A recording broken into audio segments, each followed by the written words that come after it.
මේ අවුරුදු 8ක ගැහැණු ළමයා තමන්ගේ තාත්තගේ අනුදැනුම යටතේදීම මිනිස්සු 3 දෙනෙක් අතින් අපයෝජනයට ලක් වෙනවා. මේ ඉන්නේ වයස අවුරුදු 8ක ජෙසිකා. ජෙසිකට වයස අවුරුදු 8ක් වෙද්දි එයාගේ අම්මයි තාත්තයි ඩිවෝස් වෙලා ඉන්නේ. ඉතින් ජෙසිකා සතිය දවස්වල හිටියේ එයාගේ අම්මා ගාව, සති අන්තයේ හිටියේ එයාගේ තාත්තා ගාව.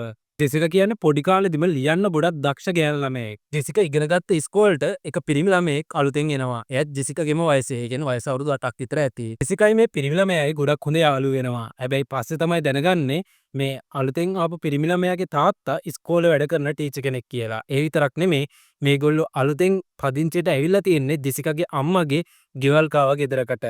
මේ පිරිමි ළමයාගේ තාත්තගේ නම ස්ටීවන්. එයාත් සිංගල් ඩෑඩ් කෙනෙක්. මේ ස්ටීවන් ජෙසිකට ඕනවට වැඩිය අවධානයක් දෙන්න පටන් ගන්නවා. ඉස්කෝලේදී අනිත් ළමයි ගියාට පස්සෙත් වැඩිපුර වෙලාවක් ජෙසිකාව තියාගෙන ඉඳලා තියෙනවා මේ ස්ටීවන්. ඒ විතරක් නෙමෙයි ජෙසිකා ස්ටීවන්ගේ ළමයාත් එක්ක යාළුවෙනේ. ඒ කියන්නේ දෙන්න යාළුවෝනේ. ඒක හින්දා ස්ටීවන්ගේ ළමයාත් එක්ක සෙල්ලම් කරන්න කියලා ජෙසිකාව නිතරම එයාගේ ගෙදරට එක්කගෙන ඇවිල්ලා තියෙනවා. ස්ටීවන් නිතරම ජෙසිකාගේ අම්මට කිව්වේ ජෙසිකාට තියෙනවා ගොඩක් හොඳ ලිවීමේ හැකියාවක්. එයාට ඕනේ ඒක ඉම්ප්‍රූව් කරන්න උදව් කරන්න කියලා. හැබැයි මේක මුවාවෙන් ස්ටීවන් නිතරම කරේ ජෙසිකාව අපයෝජනයට ලක් කරපු එක. අවුරුදු 2ක් විතර යද්දී ජෙසිකාගේ අම්මට මේක තේරෙන්න ගන්නවා. ඊට පස්සේ ජෙසිකාගේ අම්මා කෙලින්ම ස්ටීවන්ගේ ගෙදරටම ගිහිල්ලා ස්ටීවන්ට කියනවා ඔයා ආයි මගේ ළමයාගේ ළඟටවත් එන්න එපා කියලා. ස්ටීවන් මේක අහපු ගමන් ගෙවලුත් අතෑරලා යනවා. හැබැයි ඒ යන්නේ කොහෙටද?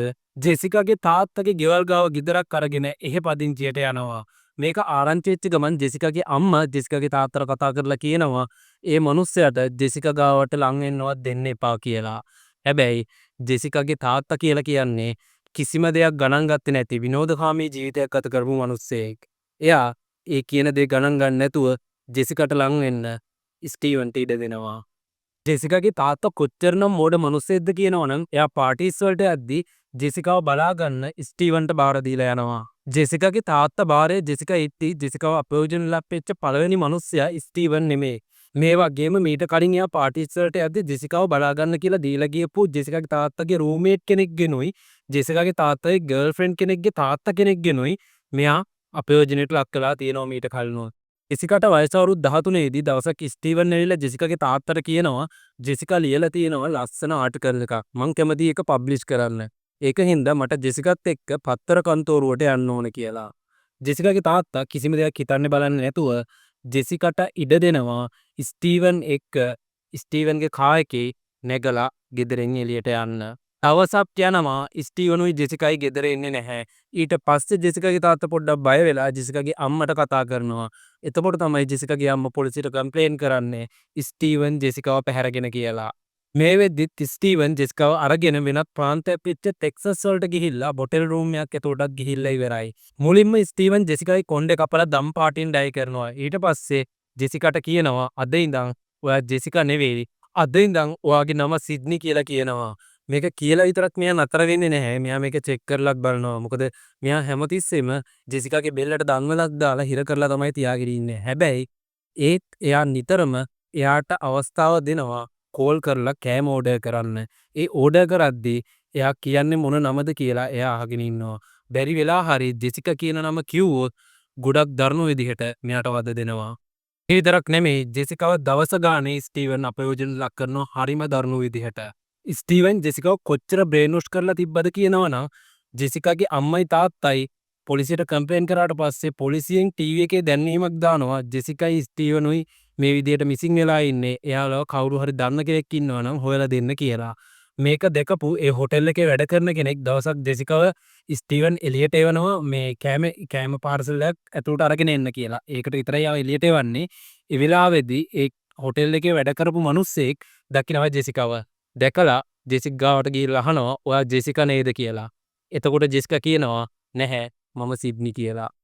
හැබැයි මොකක් හරි වාසනාවකට ඒ මිනිස්සයා බලාගෙන ඉන්නවා ජෙසිකා ආපහු කාමරේ ඇතුළට යනකල්ම. මෙහෙම බලාගෙන ඉද්දි එයා දකිනවා ස්ටීවන් එකපාරට ඇදලා ජෙසිකාව ඇතුළට ගන්නවා. එතකොට එයා දකිනවා ස්ටීවන්ගේ මූණ. ජෙසිකාගේ කොණ්ඩේ කපලා ඩයි කරලා වෙනස් වෙලා හිටියට ස්ටීවන් වෙනස් වුණේ නැහැ.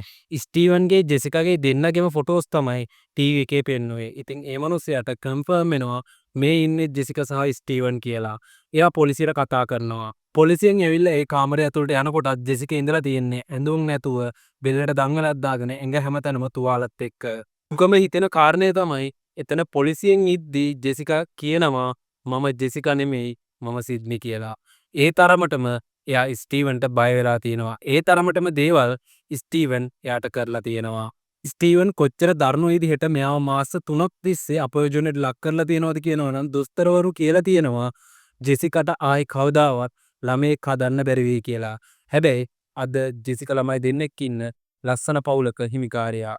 ජෙසිකා ඉස්කෝලේ යන එක නවත්තනවා මොකද එයාගේ ඉස්කෝලේ යාළුවෝ එයාට විහිළු කරන්න ගන්නවා.